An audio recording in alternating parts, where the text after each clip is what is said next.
Նիկոլ Փաշինյանը հիմա մի թեզ է առաջ տանում, ասում է, այ տեսեք, այսօր, սիրելի հայրենակիցներ, սահմանին չեն կրակել։ Դե հո ամեն օր չենք արթնանա եւ լուրերով ասենք, որ այսօր եւս սահմանին չեն կրակել, այսօր էլ սահմանին չեն կրակել, բայց չեն կրակում։ Եվ այսինքն խաղաղության դարաշրջանը եկել է։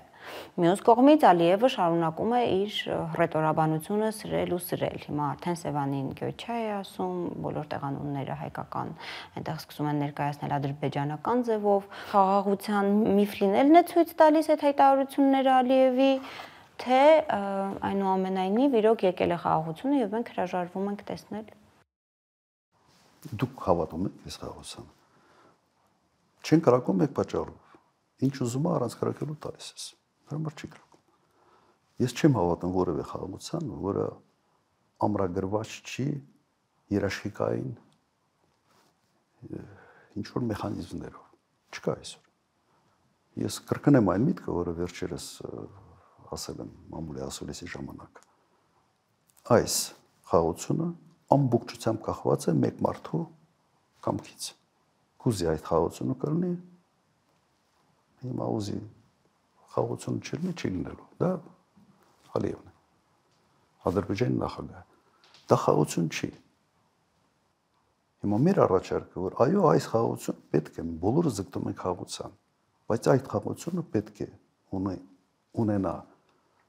երաշխիքներ։ Դա օրինակ ՄԱԿ-ի անվտանգության խորհրդի որոշումն է, դա երաշխիքային ինչ-որ մի համակարգ է։ Եվ տվյալ դեպքում հնարավորությունները շատ են։ Ես հիմա չեմ ուզում շատ խորանալ այդ թեմայի մեջ, բայց օրինակ ես ինչ կանեի համալրելու համար այս պայմանագիրը, որը ստորագրել են այդ հայտարարությունը, ստորագրել են Միացյալ Նահանգներում։ Օրինակ կառաջարկեի եւս մի համաձայնագիր նախաստորագրվածի հետ զուգահեռ, որը այսպիսի հնչողություն միգուցե կունենար, որ այն համաձայնագրի երաշխիքային համակարգի ձևավորման մասին։ Էլի ամերիկյան կողմի հետ։ Դու ես համաձայնագիրը, ես նախաստորագրված համաձայնագիրը չես չեղարկում, ասում ես օքեյ, բայց առաջարկում ես երկրորդ փաստաթուղթը, որը կունենա երաշխիքային մեխանիզմներ այդ համաձայնագրի համար։ Եվ լավագույն տարբերակը կլներ, երբ երաշխավորողները լինեին եւ Միացյալ Նահանգներ, Ռուսաստան եւ Չինաստան։ Օրինակ, ինչ վատ առաջարկը Ալիևը շատ է խոսում չէ չինական բեռների մասին։ Տրամպի ճանապարհը եւ այլ։ Ուրեմն շահառուներից մեկը կլինի Չինաստանը, շահառուներից մյուսը կլինի Ռուսաստանը եւ կմնա նաեւ Միացյալ Նահանգները։ Ուրեմն միշտ հնարավոր է քննարկել եւ այնպիսի առաջարկներ տալ, որոնք ոչ թե շղթում են այն ինչ որ արված է, այլ համալրում են դա եւ ամրացնում են։ Եվ դու չես դառնում աշխարհակաղակական կենտրոնների բախման կետ, այլ հակառակը, դու կոմպլեմենտար տարբերակ ես առաջարկում այս ամենը միացնելու համար։ Սա այն քաղաքականությունն է, որը մենք 10 տարի արել ենք Հայաստանում։ Կոմպլեմենտարությունը։ Եվ 10 տարի մենք շատ լավ հարաբերություններ ենք ունեցել եւ Ռուսաստանի հետ, եւ Իրանի հետ, եւ Միացյալ Նահանգների հետ, եւ եվրոպացուց հետ։ Եվ ինձ անընդհատ իմ գործընկերները հարցնում են, այդ ո՞նց եք անում, որ սաղի հետ լավ եք։ Ես մի բան եի ասում։ Ասում եմ, որովհետեւ մենք գիտենք ամեն մեկը ասենց մի ցավող մազոլ ունի, կոպիտ ասած։ Չենք կողում դրա։ Փորձում ենք մեր հարաբերությունները կառուցել եւ դրսեւորվել ընդհանրապես այն դաշտում, որտեղ այս երկրները ունեն ընդհանուր շահեր։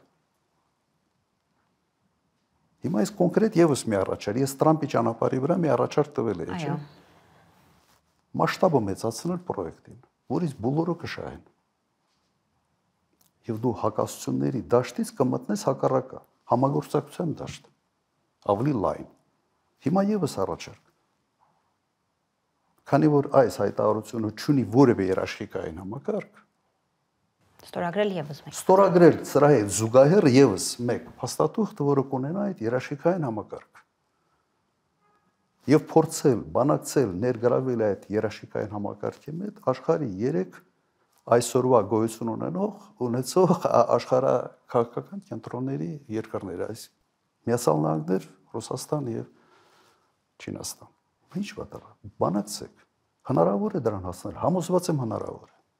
Բերելով ասա իրական խաղաղության, համոզված եմ բերելով է։ Այս մարդկանց խելք չի երիքում, կամ խելք չի երիքում, կամ պուլտը ուրիշ տեղ է, այդ պուլտը ով պահում է, ուրիշ կնոպկաներ է սխմում։ Դուք ըստեյության առաջարկեցիք այն մոդելը, հավանաբար, որով կսկսեիք բանակցությունները, եթե պուլտը ձեր ձեռքին լիներ։ Իհարկե, տարբերակներ կան։ Ուղղակի մարդ պետք է գիտելիք ունենա, մարդ պետք է այդ ցանկությունը ունենա, ու մարդ պետք է ուղղակի արհեստավարժության գոնե մի ինչ-որ մակարդակ ունենա եւ թիմը պետք է արհեստավարժ թիմ լինի։ Վերջերս, եթե չեմ սխալվում, այս մի երկու օր առաջ էր Արարատ Միրզոյանին թուրքական մի լրագրող ինչ որ հանդիպման ժամանակ ասում է տպավորությունը այնպեսին է, որ Թուրքիայի արտգործնախարարն է խոսում։ Իրականում այդպես է։ Ես ասում եմ, որ մեր արտգործնախարարը պետք է խոսի որպես Հայաստանի արտգործնախարար։ Բայց բավարար խելք, գիտելիք եւ ցանկություն ունենա իսկապես Հայաստանի սուվերեն որպես պետություն Հայաստանի քաղաքականությունը տանի։ Հալ ոչ թե տարբեր տեղերից, sense ով որտեղից մի քիչ ավելի ուժեղ բարթում, sense թեքվում են կողմի վրա, հետո իսկ կողմի վրա, հետո իսկ կողմի վրա։ Չեն կարողանա մի մոդել առաջարկեն, որը կլինի ներգրավման մոդել տարբեր